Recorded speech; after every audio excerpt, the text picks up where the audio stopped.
ಸಿದ್ದರಾಮಯ್ಯನವರು ದಾಖಲೆಯ 16ನೇ ಬಜೆಟ್ ಅನ್ನ ಮಂಡಿಸಿದ್ರು. ಈ ಬಜೆಟ್ನ ಸಂದರ್ಭದಲ್ಲಿ ಮುಸ್ಲಿಮರಿಗೆ ಸರ್ಕಾರಿ ಗುತ್ತಿಗೆಯಲ್ಲಿ 2 ಕೋಟಿ ಮೀಸಲಾತಿಯನ್ನ ಕೂಡ ಕೊಡಲಾಗಿದೆ. 2 ಕೋಟಿವರೆಗಿನ ಗುತ್ತಿಗೆಗೆ ಮೀಸಲಾತಿಯನ್ನ ನೀಡಲಾಗಿರುವಂಥದ್ದು.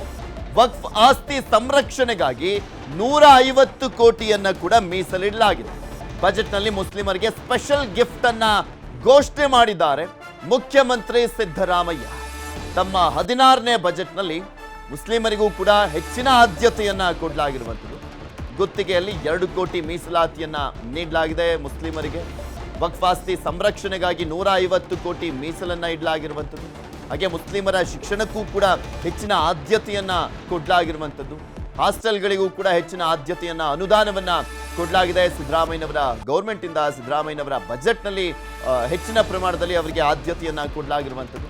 ಅದು ಕೂಡ ಒಂದ್ ಕಡೆ ಟೀಕೆಗೆ ಗುರಿ ಆಗ್ತಾ ಇದೆ. ಇದು ಮುಸ್ಲಿಮರ ಬಜೆಟ್ ಅನ್ನುವಂತ ರೀತಿಯಲ್ಲಿ ವಿರೋಧ ಪಕ್ಷದವರು ಕೂಡ ಆಕ್ರೋಶವನ್ನು ವ್ಯಕ್ತಪಡಿಸ್ತಾ ಇದ್ದಾರೆ.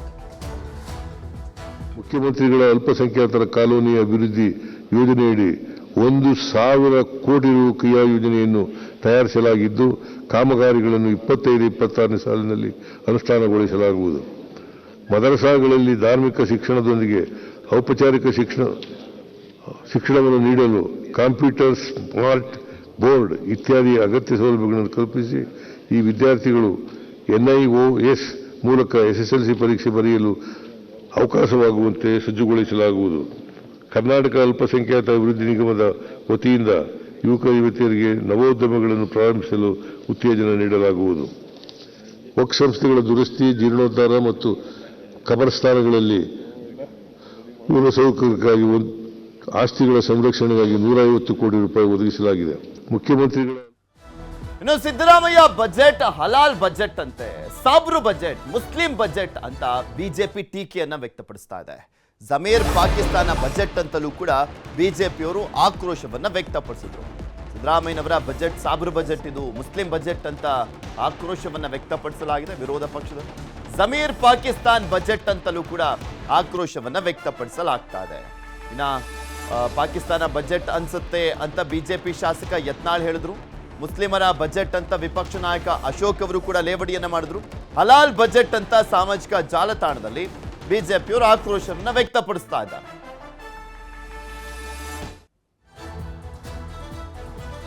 ನಾವ್ ಹೇಳಿದ್ರಲ್ಲ, ವಕ್ಫ್ ಬೋರ್ಡ್ ನ ಮುಚ್ಚಬೇಕು ಅಂತ ನಾವ್ ಹೇಳಿದ್ರಿ. ಈ ಸಿದ್ದರಾಮಯ್ಯ ವಕ್ಫ್ ಬೋರ್ಡ್ ನ ತೆರೆಯಕ್ಕೆ 150 ಕೋಟಿ ಕೊಟ್ಟಿದೆ. ಇದೊಂದು ರೀತಿ ಸಿದ್ದರಾಮಯ್ಯನವರು ಓಟಿನ ಋಣ ತೀರ್ಸಕ್ಕೆ, ಮುಸ್ಲಿಮರ ಓಟಿನ ಋಣ ತೀರ್ಸಕ್ಕೆ ಓಟಿನ ಬಡ್ಜೆಟ್ ಅಷ್ಟೇ ಇದು. ಮುಸ್ಲಿಮರ ಹೇಳ್ದೆ ಸಾಬ್ರ ಬಡ್ಜೆಟ್, ಮುಸ್ಲಿಮರ ಬಡ್ಜೆಟ್ ಓಟಿನ ಋಣ ತೀರ್ಸೋ ಅಂತ ಬಡ್ಜೆಟ್ ಅನ್ನ ಸಿದ್ದರಾಮಯ್ಯನವರು ಮಾಡಿದ್ದಾರೆ. ವಕ್ಫ್ ಬೋರ್ಡ್ ನಾವ್ ಹೇಳಿದ್ರಲ್ಲ, ವಕ್ಫ್ ಬೋರ್ಡ್ ನ ಮುಚ್ಚಬೇಕು ಅಂತ ನಾವ್ ಹೇಳಿದ್ರಿ. ಈ ಸಿದ್ದರಾಮಯ್ಯ ವಕ್ಫ್ ಬೋರ್ಡ್ ನ ತೆರೆಯಕ್ಕೆ 150 ಕೋಟಿ ಕೊಟ್ಟಿದೆ. ಇದೊಂದು ರೀತಿ ಸಿದ್ದರಾಮಯ್ಯನವರು ಓಟಿನ ಋಣ ತೀರ್ಸಕ್ಕೆ, ಮುಸ್ಲಿಮರ ಓಟಿನ ಋಣ ತೀರ್ಸಕ್ಕೆ ಓಟಿನ ಬಡ್ಜೆಟ್ ಅಷ್ಟೇ ಇದು. ಮುಸ್ಲಿಮರ ಹೇಳ್ದೆ ಸಾಬ್ರ ಬಡ್ಜೆಟ್, ಮುಸ್ಲಿಮರ ಬಡ್ಜೆಟ್ ಓಟಿನ ಋಣ ತೀರ್ಸೋ ಅಂತ ಬಡ್ಜೆಟ್ ಅನ್ನ ಸಿದ್ದರಾಮಯ್ಯನವರು ಮಾಡಿದ್ದಾರೆ. ವಕ್ಫ್ ಬೋರ್ಡ್ ಅತಿ ಹೆಚ್ಚು ಬಜೆಟ್ ಅನ್ನು ಮಂಡನೆ ಮಾಡಿದಂತ ಖ್ಯಾತಿಗೊಳಗಾಗಿದ್ದಾರೆ. ಆದರೆ ದುರ್ದೈವ ಏನಂದ್ರೆ, ಈ ಬಜೆಟ್ ಕೇವಲ ಜಮೀರ್ ಅಹ್ಮದ್ ಖಾನು ಮುಸ್ಲಿಮರ ಬಜೆಟ್ ಆಗಿ, ಇದೇನು ಪಾಕಿಸ್ತಾನದ ಬಜೆಟ್ ಅಥವಾ ಕರ್ನಾಟಕ ಬಜೆಟ್ ಅಂತೇಳಿ ಒಂದು ಕ್ವಶನ್ ಮಾರ್ಕ್ ಇದೆ.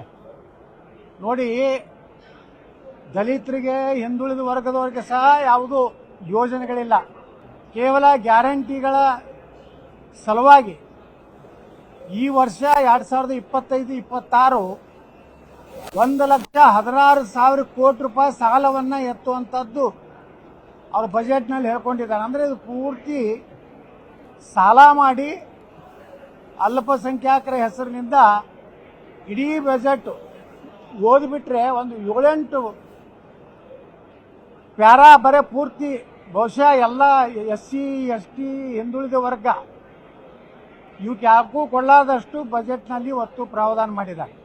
ಈ ರೀತಿ ಸಿದ್ದರಾಮಯ್ಯನವರು ಕೇವಲ ಒಂದು ಸಮುದಾಯವನ್ನು ತುಷ್ಟೀಕರಣ ಮಾಡುವಂಥದ್ದು ಮತ್ತು ಇಷ್ಟು ಸಾಲ ಮಾಡಿ ಸುಮಾರು 55,000 ಕೋಟಿ ರೂಪಾಯಿ ನಾವು ಗ್ಯಾರಂಟಿ ಯೋಜನೆ ಕೊಟ್ಟಿವಿ ಅಂತಾರೆ. ಬಡ್ಡಿ ಅದು ಲೆಕ್ಕ ಹಾಕಿದ್ರೆ ಇದು ಕೇವಲ 4 ತಾಸು ಇವತ್ತು ಬೇಕಾದ್ರು ಅವ್ರ ಬಜೆಟ್ ಪೂರ್ಣ ಪ್ರಮಾಣದಲ್ಲಿ ಮುಗಿಬೇಕಾದ್ರೆ